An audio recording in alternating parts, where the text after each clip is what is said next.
ante la demanda y la petición de algunos, pues se abrió el curso para hablar en términos generales. Así que la mayoría de ustedes, esto no es nuevo. Hay algunas cosas que quizás aprenderán el verdadero significado de lo que ustedes han estado practicando.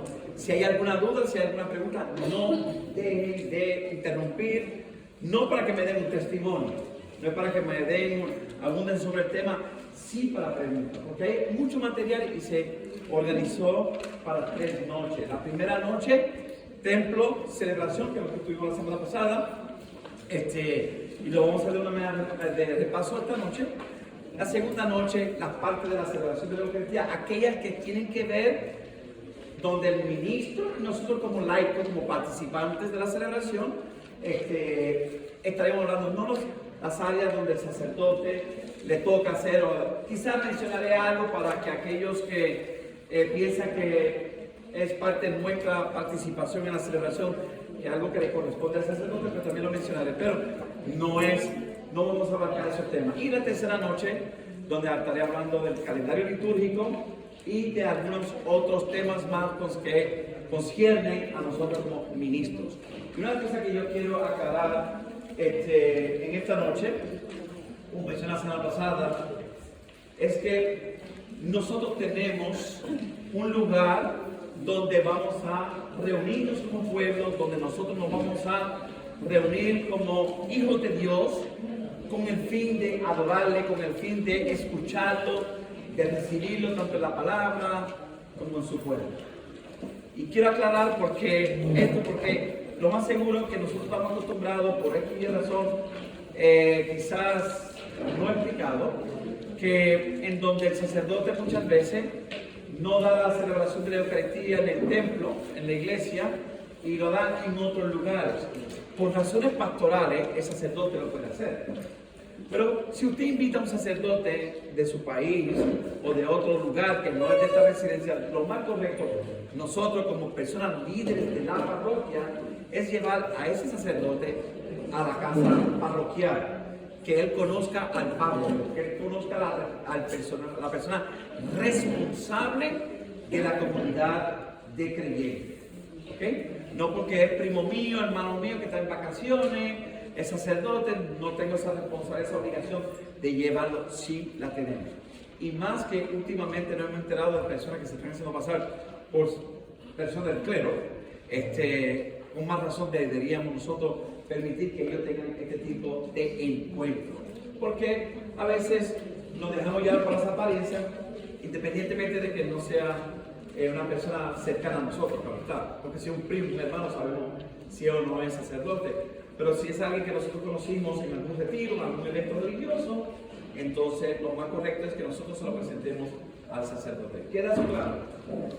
¿Por qué lo tengo que enfatizar? Porque a veces estamos al frente de algún grupo de la parroquia, organizamos una actividad, hay una misa, traemos un sacerdote de invitado de otro lugar y entonces que se quede en mi casa. Le damos el lugar para que se sientan cómodos y lo queremos tratar bien nice, y esto muchas veces sin el consentimiento del sacerdote. Siempre deben acercarse al sacerdote para que él esté al tanto de quién es esta persona, que sobre todo va a oficiar cualquier tipo de actividad litúrgica. Mencioné la semana pasada, no sé si ustedes cuando éramos más jóvenes de lo que son hoy día, alguien le dijo, ustedes pensaron o pusieron en algún momento la duda y quizás cuestionaron por qué la Iglesia Católica tiene todos estos edificios así, que quizás alguna persona le ha dicho a ustedes, o quizás usted mismo por la innata, ¿verdad? Por la nada, piensa que si Jesús era tan humilde, él no está de acuerdo con estos edificios así tan estrambóticos, tan decorados, tanto, hay quienes dicen que estamos llenos hasta de oro, ¿verdad? Bueno, pues para que sepan, bíblicamente, el Señor exige que el lugar de adoración sea un lugar amplio y cómodo. Eso fue lo que Jesús le pidió a los discípulos para reunirse para la última cena. Ese joven con el que se iban a encontrar le iba a indicar un lugar amplio y cómodo. Eso lo encontramos en el Evangelio según San Lucas en el capítulo 22, versículo 22. ese lugar es cómodo, tiene que estar preparado con ese fin. No se puede hacer la celebración en cualquier lugar. O pongamos que aquí hubo un evento, vamos a tener la celebración aquí abajo, sí la podemos hacer. Pero si tenemos un lugar donde podemos, con mucha devoción, con mucho respeto, cuidarlo como el templo, pues con más razón. ¿Okay? En el libro de Reyes, primer libro de Reyes, encontramos que Dios le pidió a David cómo quería que él construyera el templo. Claro, quien terminó construyendo, como dije la semana pasada, fue Salomón. Y sabemos que todos los materiales que él utilizó para la construcción no vino de Israel. La mayoría de ellos vino del Líbano. ¿Okay? Y el Líbano queda al norte. No sé si ustedes buscaron en Google. Le quedó alguna curiosidad en buscar en su tiempo libre, creo que nadie lo hizo. Pero bueno, no queda en el territorio de Israel, queda muy al norte. Entonces Salomón hizo todo lo posible para costear todos los gastos, para que todos estos materiales que Dios exigió para la construcción de su templo. Y por ahí dicen algunos predicadores y algunas personas que se paran en los eventos a hablarle a las personas que Dios no exige más de lo que nosotros podemos dar. Completamente falso. ¿Ok? Dios tendrá en cuenta nuestras limitaciones, pero cuando Dios exige es porque Él sabe que sí podemos dar el paso más allá.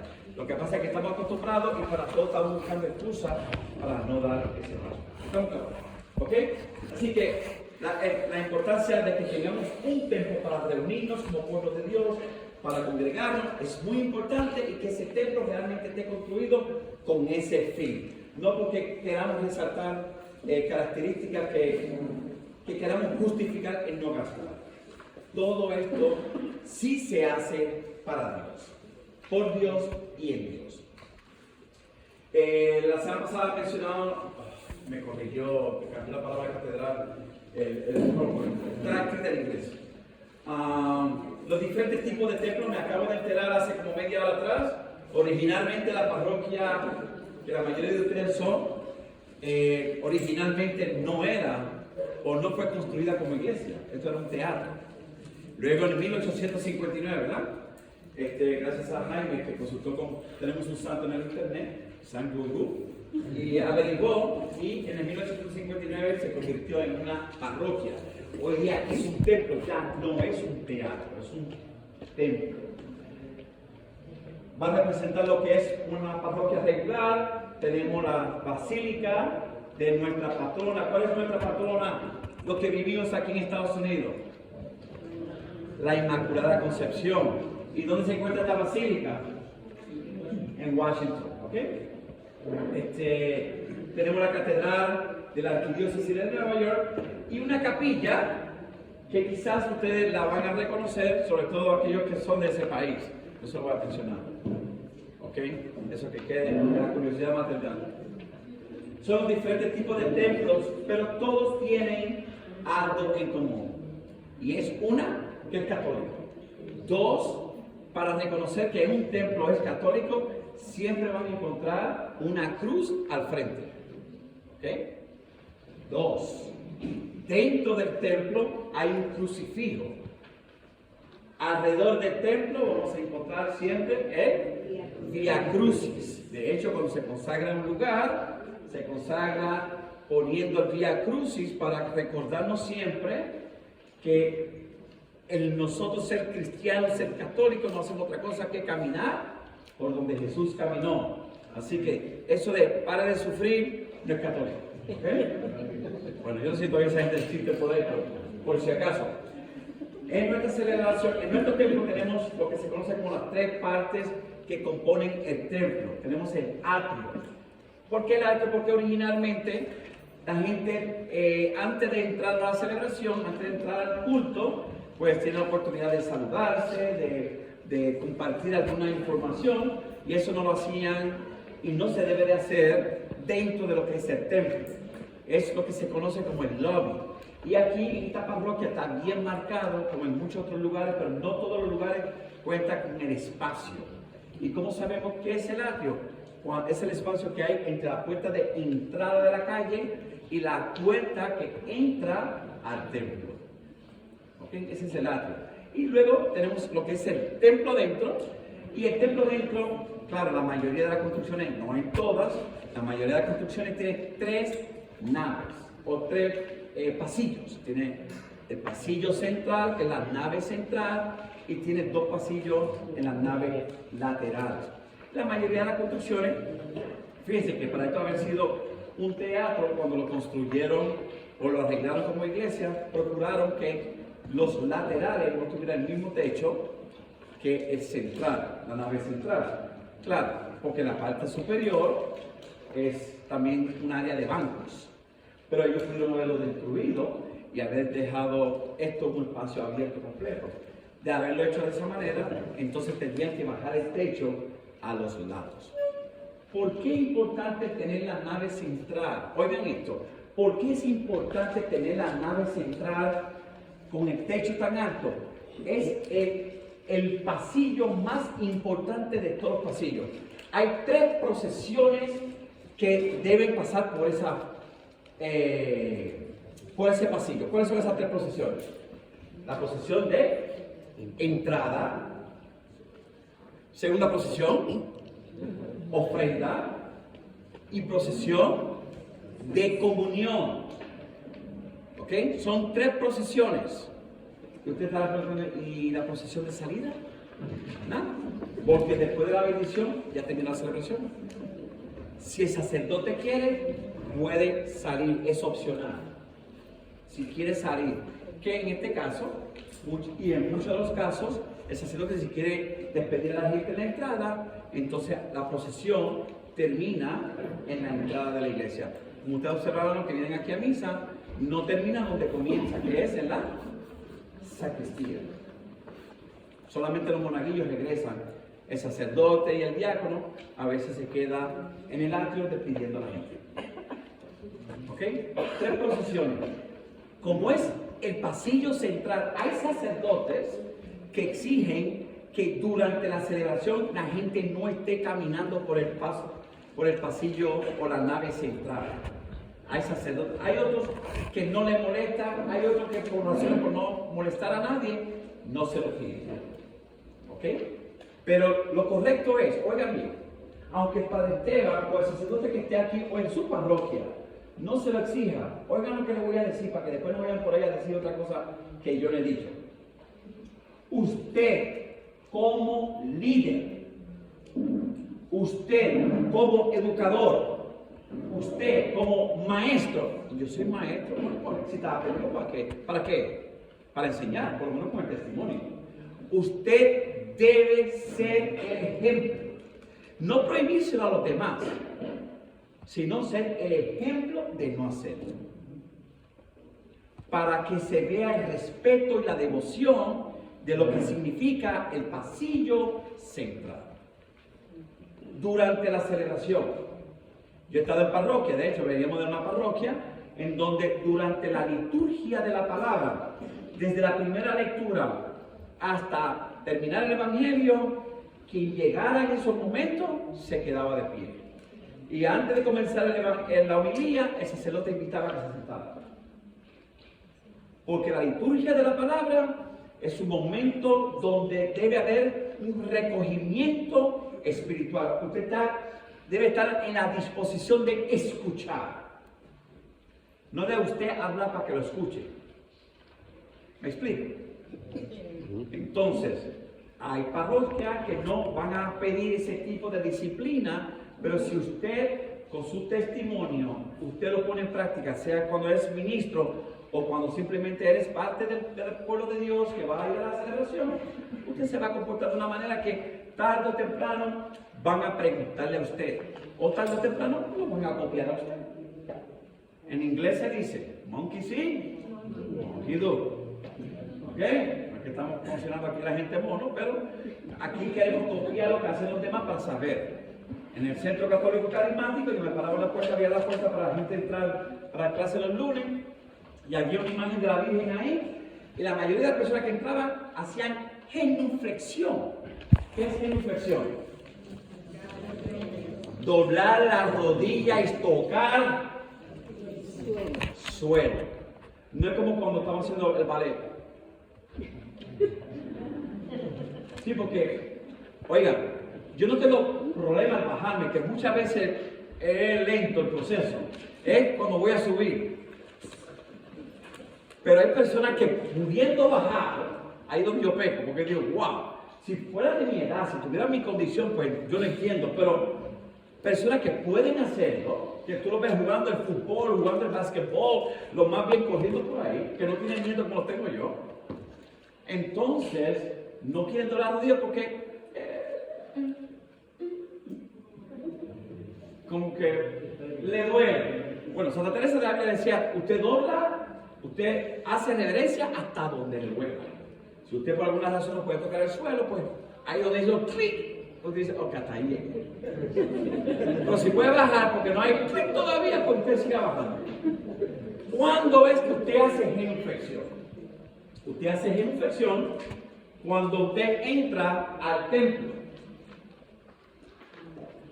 En el número 49, en el 274 de la Instrucción General del Misal Romano, habla de las reverencias. Hay tres tipos de reverencias que se hacen. La primera, cuando tú entras al templo, haces una genuflexión. Esta es actitud de adoración al Señor. Doblar rodilla al Señor. No tiene que doblar las dos, es una, en la derecha. Yo no puedo con la derecha, puedo con la izquierda. Claro, yo no puedo con la derecha, puedo con la izquierda. La cosa es que lo hagas y lo hagas de manera correcta. Entrar y salir. ¿Ok? Yo sé, como usted no lo sabía, usted no lo hacía. Sobre todo la misa de las 7, que sale por ahí con a su marca, listo. Entonces, no debemos de hacer genuflexión delante de María, la estatua de María. Genuflexión no es lo mismo que doblar, que arrodillarse. No se hace genuflexión a la Virgen María, ni a ninguna imagen de santo, solamente a Cristo. Pero si nos podemos arrodillar. Arrodillarse sí, pero genuflexión no. Porque hay una diferencia entre tipos de arrodillarse y es que es un acto de adoración y solamente a Dios se adora. ¿Ok? Está la segunda reverencia, que los ministros, los que están envueltos en la celebración, sobre todo en conjunto con el sacerdote, les va a tocar hacer, que es la de cabeza. Cada vez que intercambian algún servicio, hacen la de la cabeza. Y tanto laico como pueblo, como ministro, siempre que pasas al frente del altar, siempre que pasas frente al altar, siempre que pasas frente al altar, se hace reverencia de cuerpo con cuerpo. Siempre que se pasa frente al altar. No tienes que hacer genuflexión todas las veces que pasas por el tabernáculo. Pero siempre que se pasa por frente al altar, se hace la reverencia. Yo no quiero pecar más. ¿Okay? Eso no es un lugar donde más yo peco. Sí. Genuflexión, o sea, queda claro que es a la entrada y a la salida de la iglesia, 2 veces solamente. Por ejemplo, que yo pase por frente al altar, no necesito hacer genuflexión, sino reverencia. Reverencia al altar.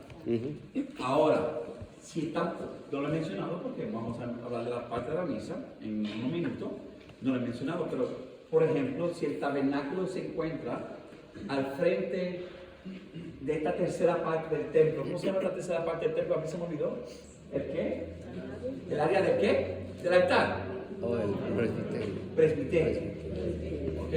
Se le llama así porque era el único que podía subir ahí, era el presbítero, el sacerdote. Entonces, si el tabernáculo está ahí al frente, entonces en procesión de entrada, todos los ministros hacen genuflexión. Hay un ministro que se le excusa, es un monaguillo. ¿Por qué? ¿Qué tiene que? El que lleva el crucifijo. no la cruz. Crucifijo.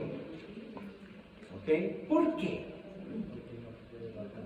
Para evitar un accidente, porque al tener es que está compuesto de ese palo y el peso, el niño puede, en vez de hacer algo que no distraiga, termina siendo el centro de burla. Entonces, por razones de seguridad, es el único que no hace la genuflexión y lleva el crucifijo a un lugar. Si no hay un crucifijo en la parte superior del altar, entonces si no lo hay, ese crucifijo iría ahí, detrás. Pero como hay uno en la mayoría de los templos, ese crucifijo va a los lados. En alguna parroquia lo llevan a la sacristía. Eso depende de la organización, el espacio con que se cuente y todo. Capiche, hasta ahí. Ok. Digo que no quiero pecar más. No deberíamos de pensar en el pecado, y no debería ser algo que queremos. Pero cuando voy a celebraciones, yo no quiero estar pendiente. Mi esposa sabe que buscamos siempre sentarnos a la parte del frente para evitar que me distraigan. Yo no quiero que ustedes piensen que yo vengo a la celebración a observarlo a ustedes, pero hagan la cosa bien. Yo no estoy diciendo que aquí lo hacen mal. Gracias a Dios yo puedo disfrutar la celebración desde el comienzo hasta el final. Pero,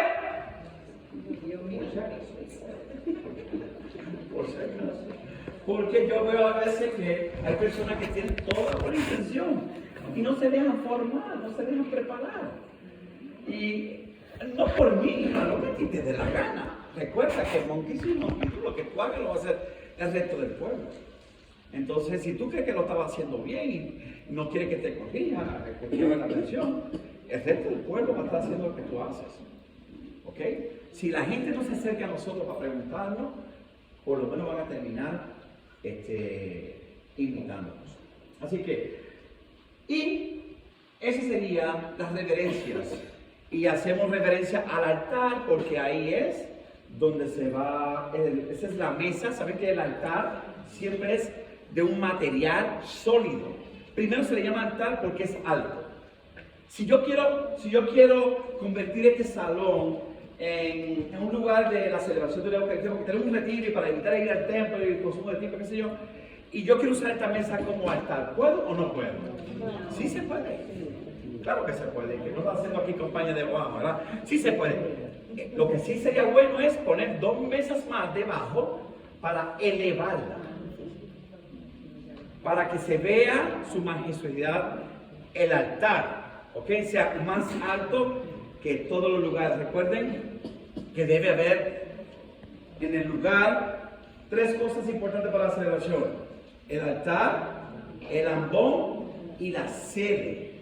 Y si usted tiene sillas que todas son iguales, pero resulta que ahí en la cocina hay una silla que es más elaborada, saquen esa silla, porque la sede no es cualquier silla. La sede es donde el sacerdote se va a sentar. ¿Ok? Entonces sería bueno tener una silla que sea diferente a la de los demás. Yo puedo convertir este lugar en un lugar para la celebración y tenerla con todas sus decoraciones. ¿Ok? Eso es un trabajo del sacristán. ¿Ok? Y este manual, quizás hay uno más actualizado. Esta es la 4ª edición, yo creo que va por la 7ª ya. Mencionan algunas recomendaciones para aquellas personas encargadas de la sacristía, que son las personas responsables de todas las decoraciones de la iglesia. Ellos sabrán cómo hacer y cómo hacerlo y en dónde hacerlo en momentos en que no se pueden hacer en el templo. ¿Okay? Sería un trabajo de sacristán. Disculpe, cuando dijo de la genuflexión, cuando va el lectorado, el lector también tiene que hacer la genuflexión. Por ejemplo, es obvio que va, pero a veces cuando estamos con las faldas muy Yo te voy a decir, como me dijo el médico me dijo el viernes, el frío no puede ser la excusa. pero es para todo. Ahí está el chip. Oigan, en la procesión de entrada, tabernáculo está al frente, se hace genuflexión. Tabernáculo no está al frente, se hace reverencia de cuerpo. Si la falda está apretada el pantalón, tengan mucho cuidado, porque ustedes saben lo que puede pasar.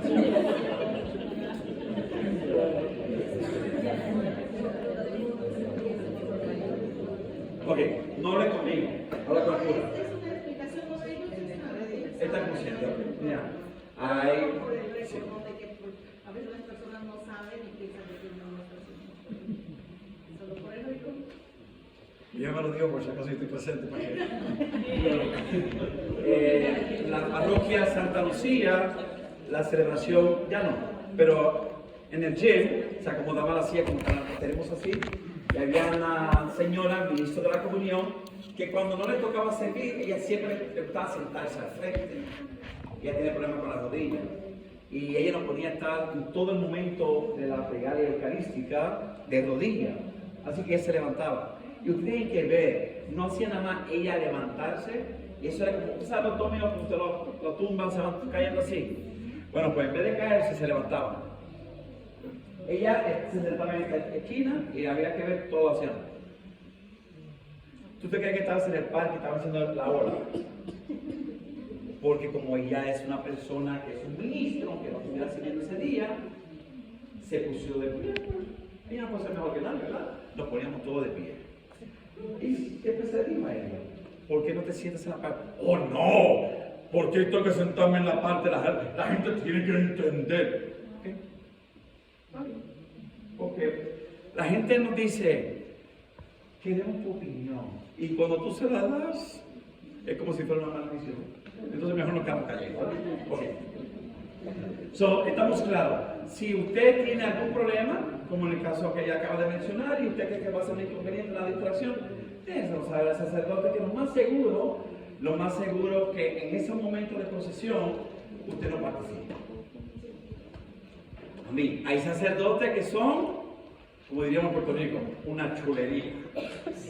Hay otros que cuando vienen, si usted no lo va a hacer bien, con todo el respeto, con todo el cariño. Pregunta con relación a las reverencias.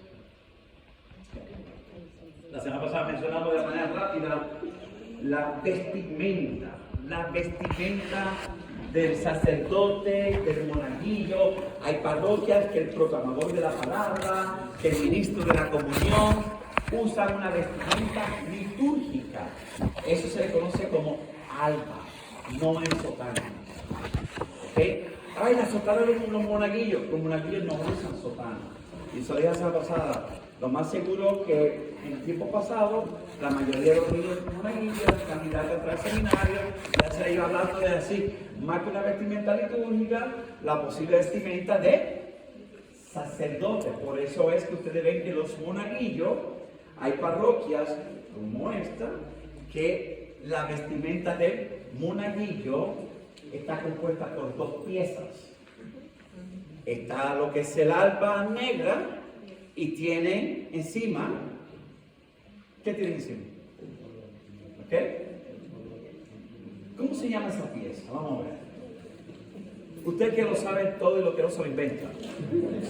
¿Cómo se le conoce esa pieza que usan los monaguillos? Porque originalmente esa es la vestimenta del seminarista. ¿Ah? Eso es una casulla. Que para el que se está preparando para el seminario, en el seminario cuando entra al diaconado, se le conoce como la dálmita. Ya es una casulla completamente diferente, es más cuadrada. Pero la vestimenta del seminarista litúrgica es esa. Una sotana con su casulla, pero es seminarista. El monaguillo es seminarista. Por lo tanto, es una vestimenta que se conoce como el alba. ¿Okay? Hay parroquia que es negra y parroquia que es roja. Como la mayoría de las parroquias ahora, para evitar que fusionen, usan color blanco. Que muchas veces tienen una casulla, una capucha. Este es el alba. Esta es la sotana. Esto es lo que usa el padre Esteban, que la mayoría de las veces siempre anda con su vestimenta sacerdotal, ¿verdad? Lo del medio son diferentes comunidades religiosas con sus hábitos. Los religiosos usan hábitos. Los religiosos hacen votos. Los religiosos viven en comunidad. Los religiosos no responden al obispo, responden a un superior. El superior responde al obispo. El sacerdote diocesano, como es el padre Esteban, que son los sacerdotes que han de esta parroquia, tienen como jefe al obispo. Los sacerdotes que ustedes han visto, frailes, franciscanos, dominicos, que han venido aquí durante el verano, yo no sé los nombres de ellos, que ellos son religiosos, ellos tienen un superior, ellos usan hábitos, ellos hacen votos. Entre los votos está el voto de pobreza y obediencia, ese que es el primero. Ellos obedecen a su superior. El diocesano obedece al obispo. Eso por si acaso puede la propaganda de que el padre Alberto colgó los hábitos. El padre Alberto nunca colgó lo que no tenía. Él tenía sotana, no hábitos. Es para que aprendamos a hablar de manera correcta como católicos. Ok, y la celebración ya conocemos es el punto de atención, dice el catecismo. No importa qué actividades tú hagas en la parroquia, no importa de qué ministerio tú estés envuelto, no importa cuán cercano tú seas del cura. Nosotros como católicos es y debe ser la Eucaristía el centro, la cumbre de nuestra fe. Es el lugar de donde nosotros nos reunimos para adorar a Dios. ¿Bien? No es conmigo la cosa, está bien. Bien, ya hablamos de la cosa de la parte templo, atrio, templo, presbiterio, los tres lugares importantes durante la celebración. Ambón, altar, debe ser de material fuerte, la mayoría de las veces está construido de mármol. ¿Saben por qué? Porque ante cualquier eventualidad, cualquier fenómeno, se puede caer todo el templo y el altar no. Ustedes saben que el altar tiene, cuando es consagrado para ser altar, tiene una réplica de un santo. ¿Sabían ustedes eso? ¿Sabían que debajo de ese mantel hay un cuadro, que hay una réplica de algo que le perteneció a un santo? Así que se consagra el altar. Hay altares que no tienen una parte pequeña en cuadrito como réplica. Ustedes han ido a la capilla de Madre Cabrini en Manhattan. ¿Sabían ustedes que debajo del altar está el cuerpo de ella? Bueno, pues esa es la réplica de la reliquia, reliquia de esa santa en ese templo. ¿Okay? El tabernáculo no siempre tiene que estar en el presbiterio, puede estar al lado, pero puede estar en algún lugar fuera del templo. La parroquia San Simón Stock en el Bronx no está dentro del templo, está aparte. La parroquia a la que pertenece mi esposa en Puerto Rico tiene una capilla fuera. ¿Por qué el tabernáculo no tiene que estar dentro del templo? Porque hay personas que van a la celebración y se olvidan lo más importante. La celebración es un punto público comunitario. No es un lugar donde yo voy a ir a hacer mis cosas personales. Es un lugar donde yo voy a estar en comunidad. Nos ponemos todos de pie, nos sentamos todos, nos arrodillamos todos, cantamos todos, oramos todos. Todo se hace en comunidad. Entonces, hay personas que se distraen con el tabernáculo y se olvida de lo que está sucediendo en el altar. ¿Ok? ¿Preguntas?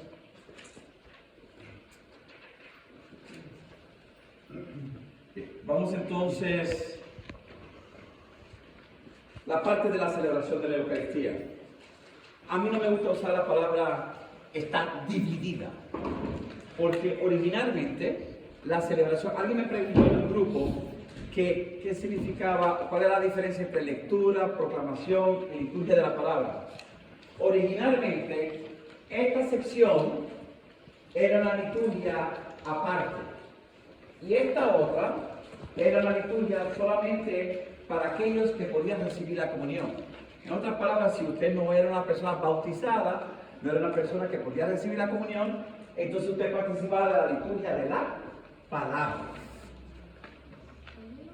Si usted podía recibir la comunión, entonces pasaba a la liturgia eucarística. Si ustedes observan, aquellos que tienen en la parroquia el programa de rica, saben lo que significa rica. No es cosa de rico, no es que tenga más dinero. El programa rica de la parroquia es un programa de qué? De catequesis para recibir los sacramentos de iniciación como católico. Entonces, vemos que cuando termina la homilía, ellos se apartan. Ellos no continúan con el resto de la comunidad, porque ellos están en proceso de formación.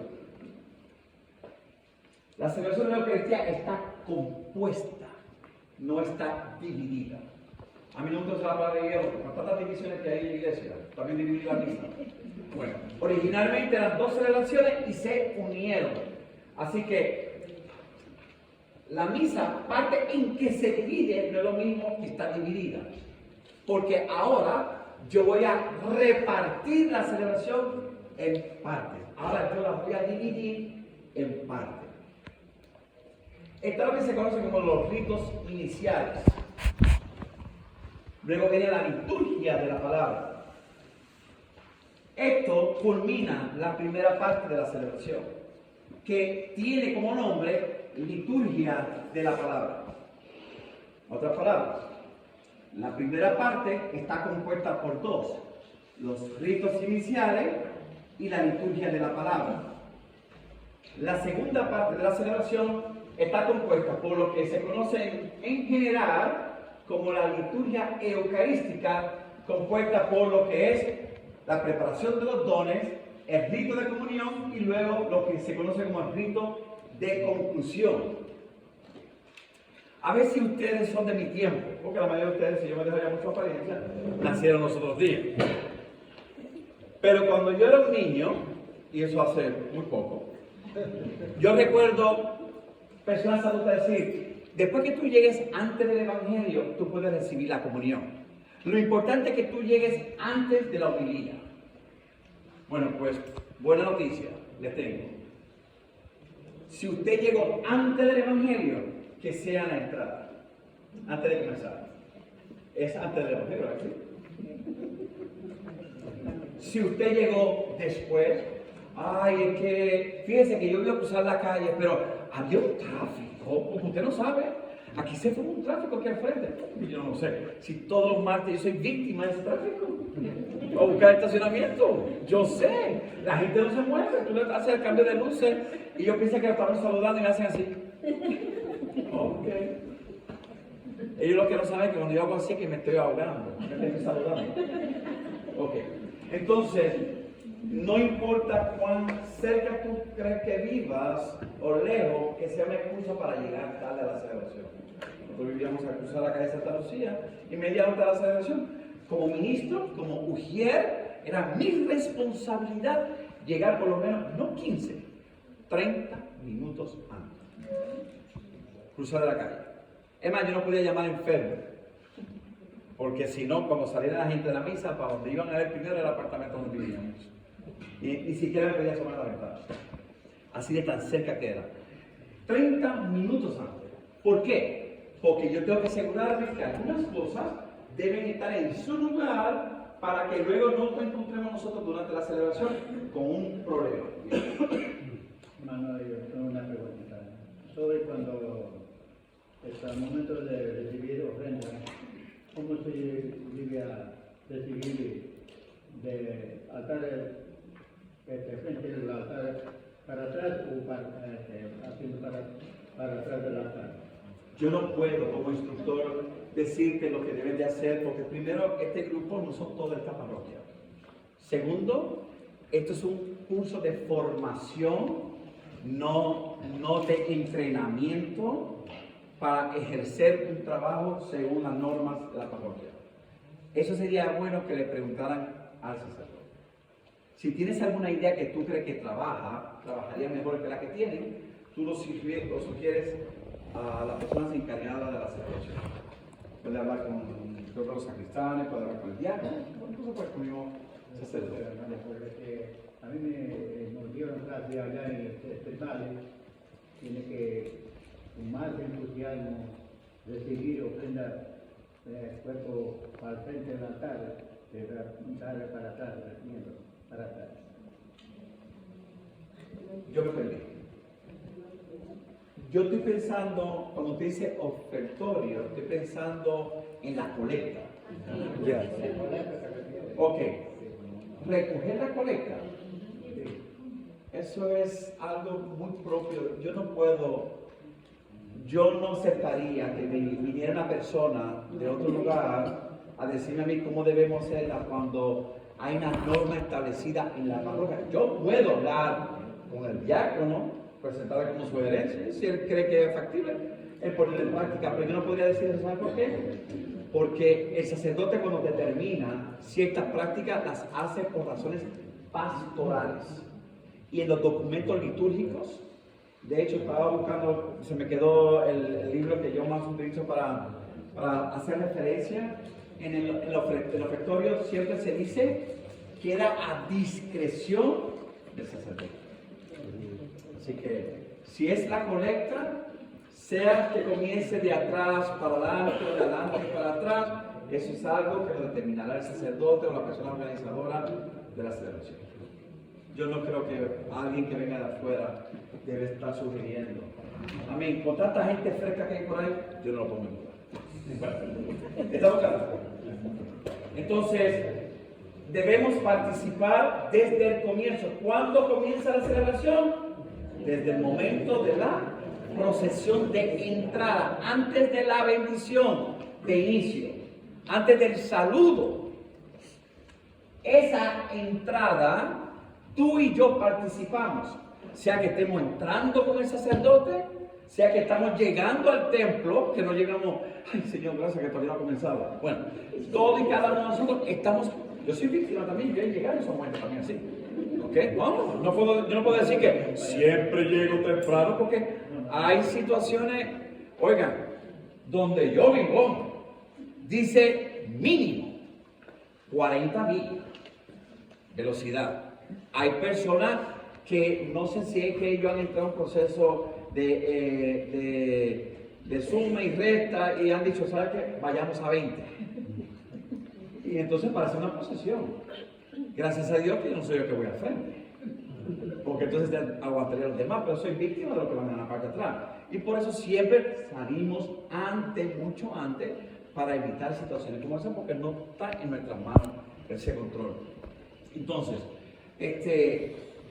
procesión de entrada, todos y cada uno participamos. Fíjense, usted no tiene que entrar con el sacerdote en procesión de entrada y con los ministros, pero cada uno de nosotros estamos participando de esa procesión, aunque usted no lo crea. El que usted se vire para recibirlo, usted está participando ya de esa procesión. Y es importante esa actitud.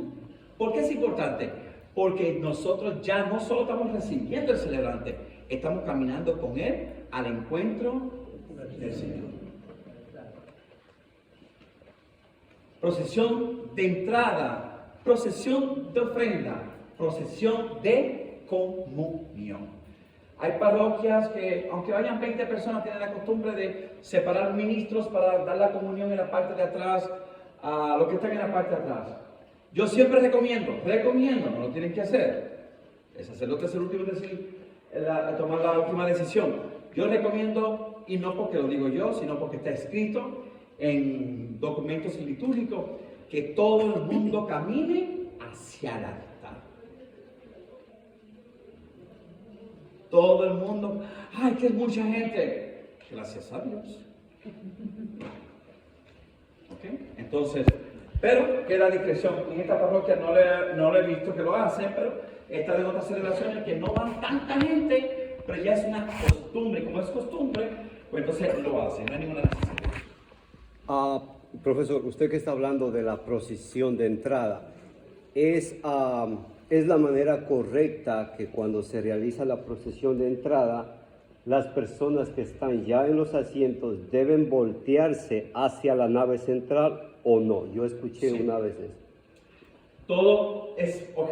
En este caso, en esta parroquia, salen de la sacristía, por lo tanto, están dando la vuelta. Tú no tienes que seguirlo, porque si no te van a... Oh, sí, sí, sí. No, el momento de la entrada. Es el momento de la entrada. Ajá. Que se vea con respeto, que se vea con devoción, que se vea que estás contento, que a pesar de la carga, los problemas que puedas tener, es el momento de la celebración. Es el momento cuando cantamos, viene con alegría, Señor. Oye, con alegría. Viene con alegría. Y vamos a terminar. Entonces se debe voltear hacia la nave central. Ese es el problema. Si hay algo que te impide, se entiende. Pero es no es el acto de hacer, es la actitud de ser. Esa es la diferencia. No es que ahora, hoy, mano derecha.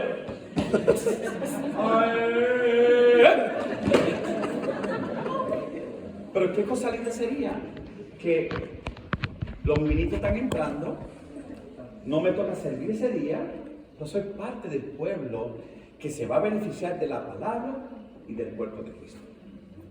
Eso, yo no sé ustedes, pero a mí se me eriza la piel cuando las cosas se hacen de manera respetuosa, con mucha devoción, con mucha entrega y con mucho conocimiento de lo que se está haciendo. ¿Usted se está arreglando el cabello o está haciendo la mano? No, la hermana ya. No se le ya por mi ojo derecho. El ojo derecho se está haciendo por otro lado. Esto le toca de allá. Aquí, no acá. ¿Quiénes son los que van en la procesión de entrada? Van los ministros. ¿Quiénes son los ministros? Los ministros desde el monaguillo. Si hay una parroquia que no tiene monaguillo, pues entonces no deben ir en un monaguillo, ¿verdad? ¿Sabían ustedes que en la procesión de entrada siempre debe llevarse el crucifijo? Pero si no hay monaguillo, ¿entonces para qué está usted? Usted puede llevarlo. Usted no tiene que vestirse con alba para llevarlo. Usted puede tomar la cruz, el crucifijo, llevarlo con mucha reverencia y ubicarlo donde le toca, igual buscarlo cuando se termine la celebración. Pero siempre se debe llevar. Los monaguillos primero, luego vienen los proclamadores de la palabra, y si hay un diácono, entonces entre los proclamadores de la palabra y el sacerdote, el diácono. Los ministros de la comunión. Hay parroquias que lo permiten en la procesión de entrada, hay parroquias, porque ellos no son un ministro necesario en la celebración. En cambio, el proclamador de la palabra, sí. El monaguillo también. El ujier también. El de la música también.